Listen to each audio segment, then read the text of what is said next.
Baiklah, saya membahas mengenai penjelasan dari mast cell dan juga allergic response. Di sini yaitu mast cell dan juga respons alergi, konsep utamanya pada asma alergi, alergen masuk kemudian juga mengikat IgE pada mast cell, kemudian juga mast cell aktif melepaskan mediator yaitu mediator inflamasi menyebabkan bronkokonstriksi dan juga inflamasi jalan nafas. Mediator utama berupa histamin dan juga leukotrienes, akibatnya adalah bronkokonstriksi, edema mukasa, produksi mukus meningkat, wheezing, sesak, dan juga batuk. Kemudian juga ada suatu IgE dan juga mast cell ini yaitu IgE menempel pada reseptor FcεR1 di permukaan mast cell ketika antigen mengikat dan juga melakukan cross-linking IgE. Antigen plus IgE menyebabkan aktivasi mast cell sehingga terjadi degranulasi mast cell, kemudian melepaskan histamin dari vesikel yang sudah terbentuk sebelumnya. Mudah diingat yaitu IgE menempel di mast cell, antigen datang, mast cell meledak. Itu adalah omalizumab, yaitu adalah antibodi monoklonal anti-IgE. Mekanisme adalah mengikat IgE bebas dalam sirkulasi sehingga IgE tidak dapat menempel pada reseptor FcεR1. Di sini aktivasi mast cell berkurang, pelepasan histamin dan juga leukotrien berkurang, inflamasi jalan nafas menurun. Digunakan untuk asma alergi berat tidak terkontrol dengan terapi standar, IgE meningkat, kadang digunakan pada urtikaria kronis.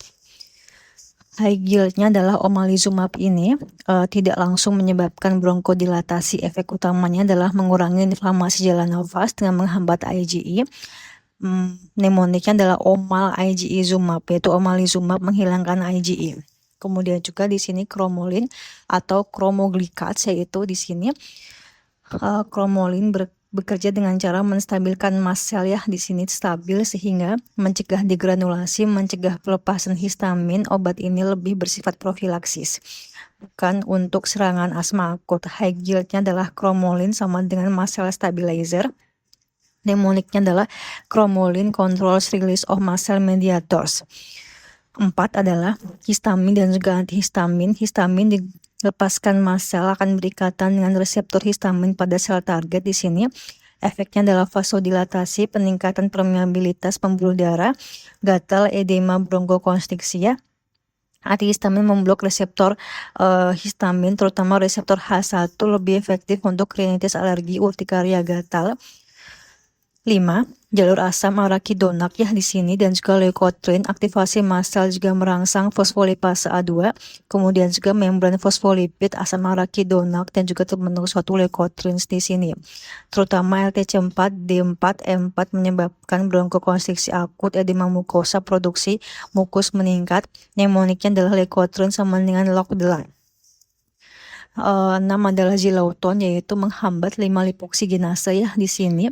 5 lipoksigenase mengubah arakidonik asid menjadi leukotrien, yaitu akibatnya produksi leukotrien menurun. High yieldnya adalah efek samping yaitu menyebabkan hepatotoksisitas, peningkatan enzim hati, karena itu perlu pemantauan fungsi hati. Mnemoniknya adalah zilauton, stop leukotrien sintesis. Kemudian juga ada suatu montelukast. Nah, adanya suatu montelukast dan juga zafirlukast ya. Di sini menghambat montelukast dan juga zafirlukast ini dia itu menghambat reseptor leukotriene kristal 1. Nah, di sini jadi leukotriene tetap diproduksi tetapi tidak dapat bekerja pada reseptornya. Efeknya adalah mengurangi bronkokonstriksi, intinya mengurangi edema ya. Sangat berguna pada aspirin exacerbated, respiratory distress, exercise induced bronchoconstriction, asma yang disertai rinitis alergi.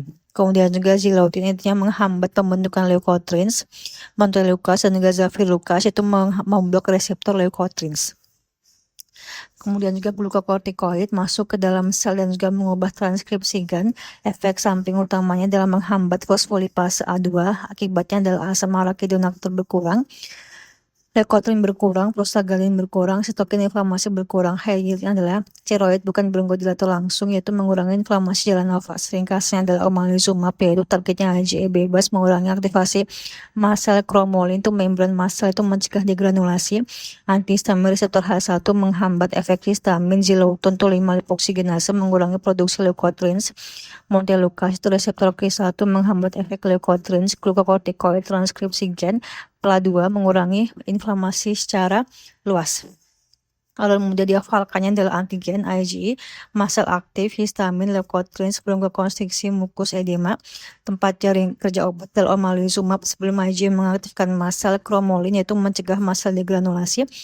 Antihistamin memblok histamin. Zileuton yaitu mencegah pembentukan leukotrien. Montelukast yaitu memblok reseptor leukotrien. Steroid yaitu menekan seluruh proses inflamasi. USML-nya adalah pada pasien asma, alergi berat yang mendapat antibodi anti-IgE. Obatnya omalizumab.